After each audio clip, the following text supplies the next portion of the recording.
बिस्मिल्लाहिर्रहमानिर्रहीम। मेरी प्यारी पाकिस्तानी नर्सेज, उम्मीद करती हूँ कि आप खैर खैरियत से होंगे। तो हमारा फर्स्ट क्वेश्चन है आज का, the nurse in the ICU is caring for a patient who is post-operative from a cardiac surgery. The patient has a mediastinal chest tube. During assessment, the nurse notes bubbling in the suction control chamber. Which nursing action is appropriate? Question में क्या है कि patient ICU में post cardiac जो है उसकी surgery हुई, patient को चेस्ट ट्यूब है मेडिएस्टिनल। तो ड्यूरिंग असेसमेंट जो है वो नर्स नोट्स करती है कि चेस्ट ट्यूब में बबलिंग है, तो उसके जो सक्शन कंट्रोल चैम्बर में, तो नर्सिंग जो है वो बेस्ट एक्शन जो है वो कौन सा लेगी? नंबर 1, फर्स्ट ऑप्शन है assess the insertion site for presence of subcutaneous emphysema, कि इंसर्शन साइट जो है उसको चेक करें कि कोई सबकुटेनियस एम्फाइजीमा तो प्रेजेंस नहीं है। अब एम्फाइजीमा मैंने आपको लेक्चर दिया था, याद होगा आपको, ब्रोंकाइटिस वर्सेस एम्फाइजीमा। एम्फाइजीमा में क्या होता है कि क्रैकल्स होते हैं, ठीक है, क्योंकि फ्लूइड जो है वो कलेक्शन हो जाती है, ठीक है। अब assess the insertion site, insertion site mean बाहर की तरफ, इंसर्शन साइट तो बाहर की तरफ ही चेक करेंगे ना। क्वेश्चन को जो ऑप्शन है उसे प्लीज केयरफुली पढ़ना है कि उन्होंने बोला है इंसर्शन साइट मीन हमने बाहर की तरफ जहाँ पे चेस्ट ट्यूब इंसर्ट की गई है हमने उसको ऑब्जर्व करना है, असेस करना है कि कोई सबकुटेनियस एम्फाइजीमा तो नहीं है। That is incorrect option. Why?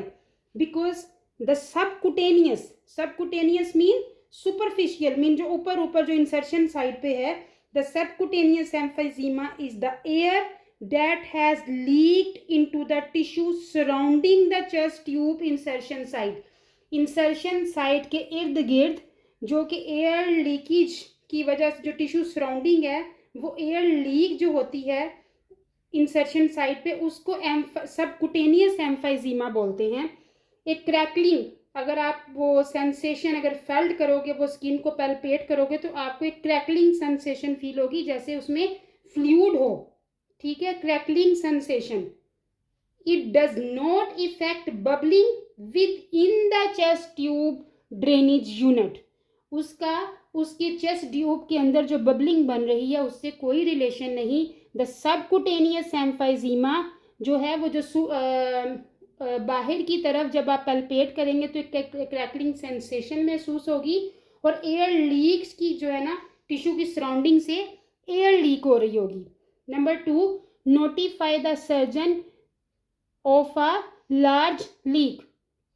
Number 2 में बोला उन्होंने कि सर्जन को बताएं जी बहुत ज़्यादा लीकेज हो रही है। That is also incorrect. No need to inform the surgeon.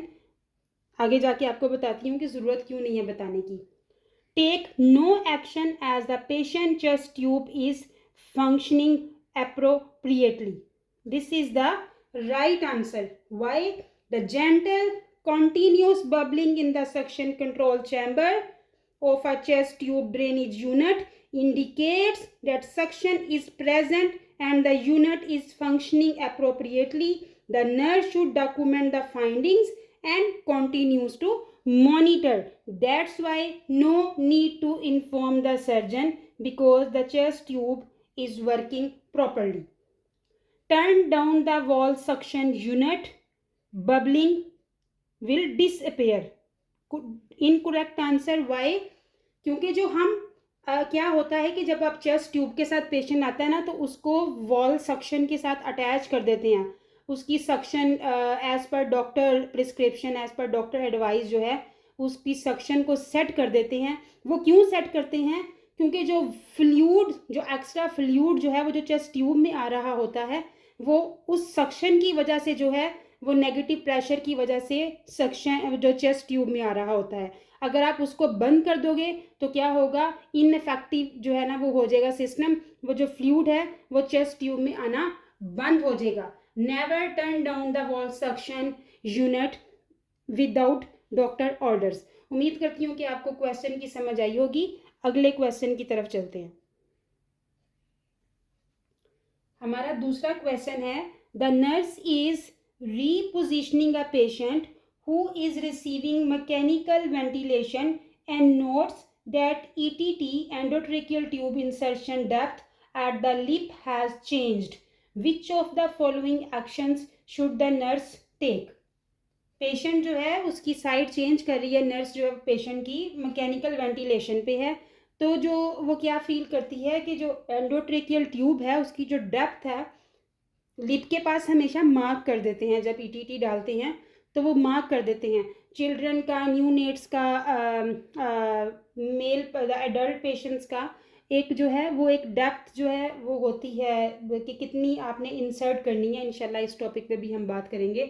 तो उस पर मार्क कर दिया है, मार्क होता है, तो वो क्या फील करती है कि जो उसकी जो लिप की जो मार्क किया था वो चेंज है. तो which of the following action should the nurse take? तो पहला क्या है, confirm the prescribed setting on the ventilator. This is incorrect. Why this is incorrect?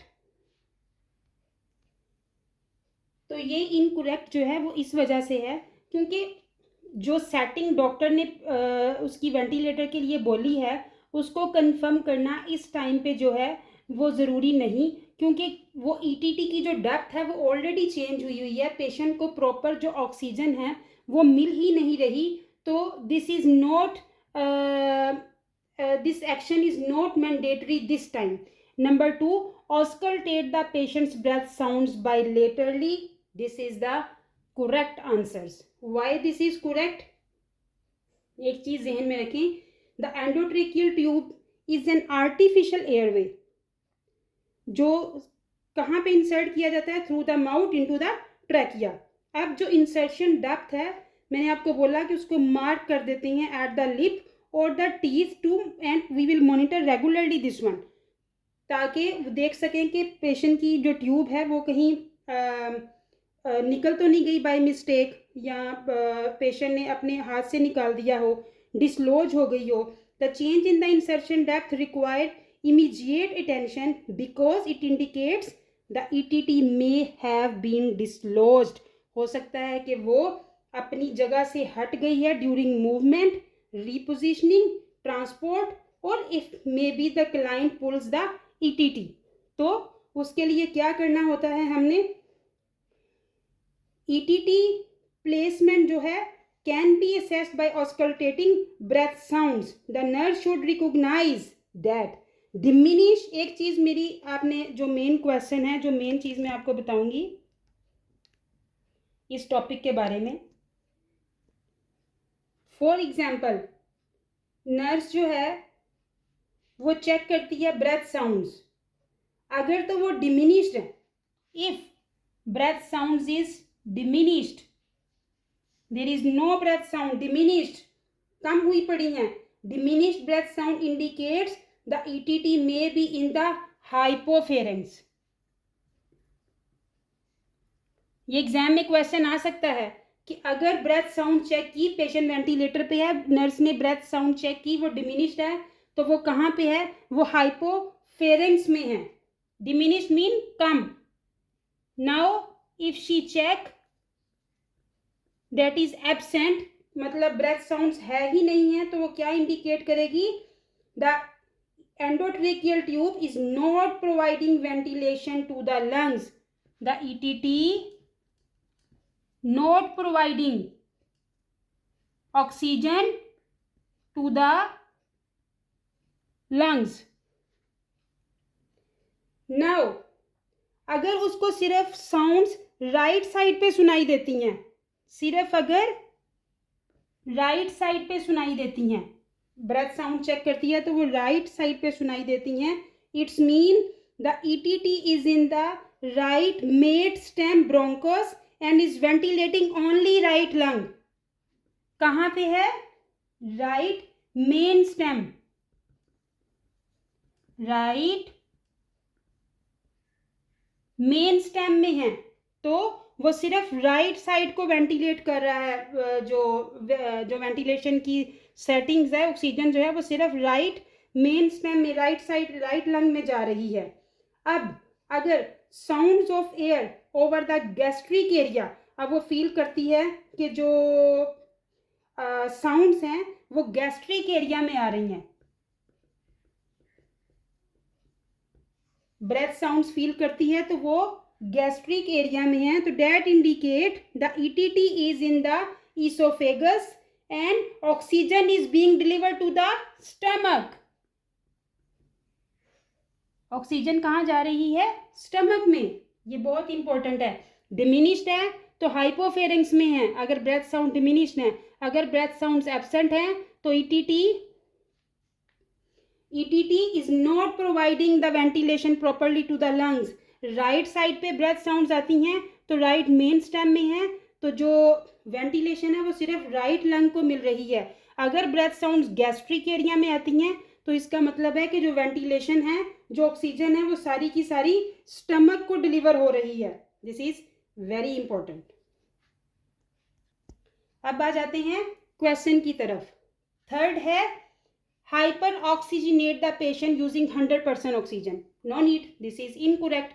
Hyper oxygenate करने का मतलब ही नहीं है, क्योंकि ईटीटी तो बाहर निकल गई, उसकी पोजीशन ही चेंज होगी, तो वो प्रॉपर ऑक्सीजन चाहे 100% दे चाहे 300% दे, वो तो पेशेंट को नहीं जा रही, तो that is incorrect. Manually ventilate the patient using a bag valve resuscitator. आप एम्बो बैग से उसको मैनुअली वेंटिलेट कर भी देते हैं, पर ईटीटी प्रॉपर प्लेसमेंट पे ही नहीं है, तो कैसे जाएगी प्रॉपर ऑक्सीजन पेशेंट को? That is also incorrect. उम्मीद करती हूँ कि आपको क्वेश्चन की समझ आई होगी। तो अगर मेरी वीडियो अच्छी लगी है तो लाइक करें, सब्सक्राइब करें और शेयर करें, और अपनी फैमिली का ख्याल रखें, दुआओं में याद रखें। इंशाल्लाह कल एक नए टॉपिक के साथ हम आएंगे। टॉपिक नेम है कार्डियोमायोपैथी। तो इंशाल्लाह tomorrow we will discuss about this topic. अपना ख्याल रखें। अल्लाह हाफिज़।